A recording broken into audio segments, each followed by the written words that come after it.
Hi, Sarah. Have you decided to quit your job yet? It's been 3 months since you married my son, Andrew. You need to focus on having children. The best way to do that is to quit your job and become a housewife. You know the reason you're having trouble having children? It's because you're always so tired after coming home from work. Miss Jameson? I'm currently at work, so can we please talk about this later if it isn't urgent? Oh, is that so? I leave my smartphone on my desk due to work reasons. I get all sorts of messages related to work, so it's kind of distracting getting all sorts of messages from you. Why not just quit the job? You say that like it's so easy. I explained this before the wedding, but I can't just quit my job since I'm in an important position. You're just complicating things, aren't you? There are probably tons of replacements for someone like you. Actually, that's not really... If you don't quit, you'll have to divorce, you know? What? It's your duty to give your husband's parents grandchildren. You've got it wrong. You see, I eventually want to have kids too, but I can't just quit my job. Andrew understands this. There's no way he does. I thought he talked to you about this. He's just being nice to you. That's not what he actually thinks. There's no way a child of mine would just forgive you being so selfish. Selfish? But I just... What you're doing is selfish no matter how you look at it.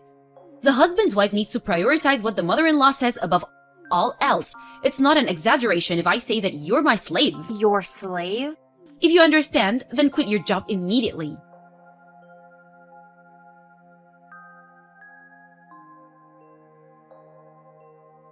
Hi, Andrew. Do you have a minute? Hey, Sarah. I just checked in the hotel and was just gonna take a bath. What's wrong? Your mother told me again to quit my job. What, again? She even told me that I was her slave. That's going too far. I thought I already explained the situation to her. Every time I talk to this about her, she gets hysterical. I see. According to her, you also actually want me to quit my job, but are just being kind to me. What? No. I only told her what I actually felt. The company's gonna be in huge trouble if you just quit. Yup, it really can't be helped. I explained this when I met your parents before getting married, but she must have forgotten.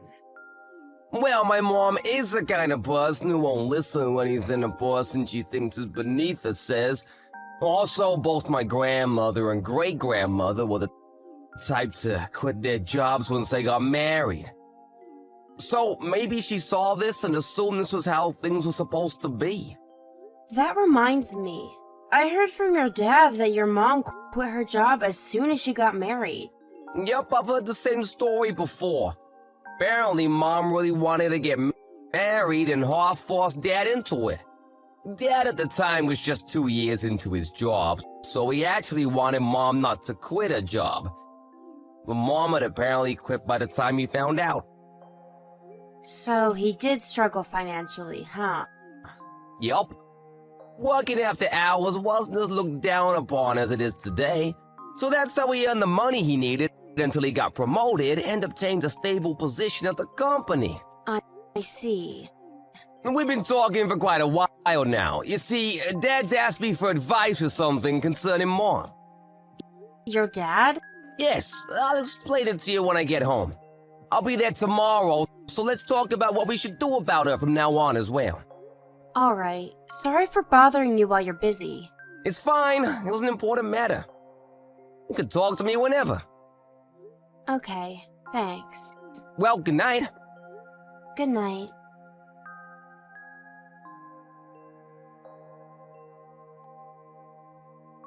Miss Jameson! What are you thinking, sending a letter of resignation in my name to the company I work at? Oh, hi, Sarah. It's because you didn't seem to have the courage to quit by yourself, so I thought I would give you a push on the back. What do you mean I didn't have the courage? I have no intention of quitting the job I have now. But I already submitted the letter of resignation. You won't be able to stay at the company now, right?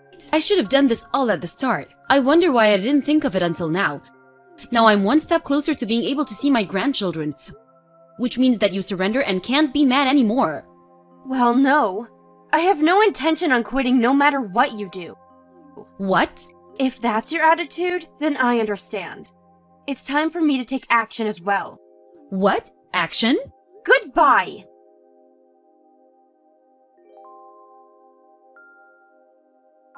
Sarah, did you quit your job? Today's a weekday and yet you seem to be home. Or is it that you plan on using up your paid holidays before quitting? Sending that letter of resignation worked great. Well, I guess I better teach you how to be a housewife now. Today's just a day off. Besides, there's no way something like that was going to be taken seriously. What do you mean?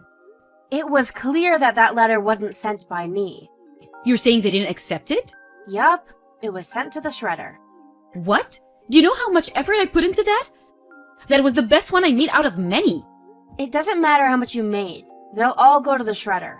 Why you? Is that how you talk to your superiors?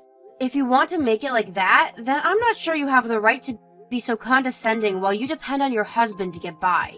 What? It seems that Mr. Anderson has been complaining about you to my husband lately. Apparently, you're not happy with your husband's salary. I'm the one who manages the house. Just because I'm a housewife doesn't mean I have no right to complain. Well, I guess being a housewife has its own unique difficulties. But even if you put that into consideration, telling your husband to work overtime so that he'll earn more money, even when the company doesn't allow it anymore, is pretty unfair. In my opinion, you should just get a part-time job. What are you saying? It's the wife's job to stay at home and protect the house, and it's the husband's job to go out and earn money. I don't completely disagree with that idea, but there are also times when things need to be done differently. However, I do find it hard to understand why you'd be unhappy with your family's income, since your son has a job and has been supporting himself for years. And your husband, even though he doesn't work overtime anymore, is still a manager at a major company. Quit yapping! It isn't right for the wife to argue with her mother-in-law. Our family doesn't need a good-for-nothing like you. Divorce my son as soon as possible. Yup, I turned in my divorce papers yesterday. Along with yours too. What? My divorce papers? What are you talking about? Weren't you the one who suggested divorce to Mr. Jameson? You said that if he didn't start working overtime again, you'd divorce him. You even gave him a form filled out with your sign on it, right? Huh? Mr. Anderson couldn't do anything about it since his company doesn't allow overtime anymore. So he signed the papers as well and came with me and Andrew, who also submitted our divorce papers. What are you talking about? That's not what I meant. I have no idea what you were planning on doing, but it's clear that you're the one who brought up divorce to Mr. Jameson. That's not... I only meant to... Well, there's really no point in me getting involved. Mr. Jameson is going to hire a lawyer, so talk to him instead. A lawyer? Apparently, he's going to sue you for cheating on him with a male stripper. What? Is that why you wanted your husband to work overtime so much? No, that's not it. I'll give the phone to Andrew now.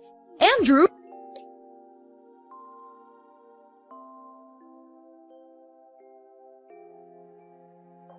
Hi, Mom! Andrew, you're not just going to leave me, right? It seems that you divorced Sarah, so you'll be able to support me now that your father's divorced me, right? Let's get along from now on, okay? It's true that me and Sarah got divorced, but we got remarried right after. What? I just wanted to change my last name. What? What are you talking about? There's no way my child of mine would stick with such a useless bride. She's the kind of woman to send the letter of resignation I kindly sent for her to the shredder. About that, it's unacceptable for someone to send a letter of resignation in the name of someone else in the first place. But what are you thinking, sending the CEO's letter of resignation to the CEO? What? The CEO's letter of resignation to the CEO? I told you this already, but it seems either you weren't listening or you forgot already. What do you mean? You see, Sarah owns a company. What?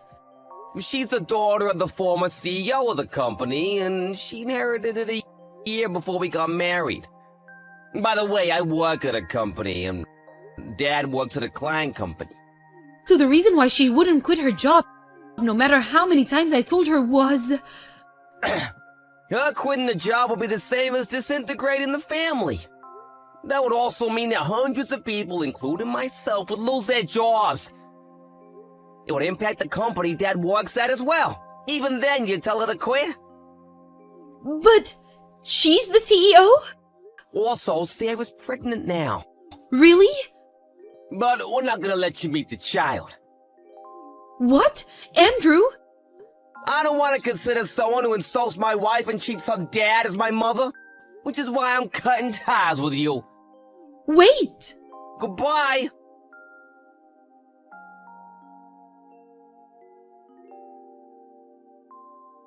A few days later, Miss Jameson found a cheap apartment she could move into immediately and left the house. Apparently, the money she used on male strippers was taken from her and Mr. Jameson's savings account. All she got from the divorce was the money needed for a new apartment and 2 months' worth of money to live on. Not taking any alimony was probably Mr. Jameson's final form of pity to his ex-wife, who was a housewife for 30 years. But still, it's hard to begin supporting yourself after you haven't had a job for 30 years. It seems that she's having trouble at the part-time job she was finally able to find. I saw her apologizing with tears in her eyes to a high schooler a few days back. Apparently, this male stripper she was cheating on Mr. Anderson with left her now that she has no money. Sadly, she'll probably die alone.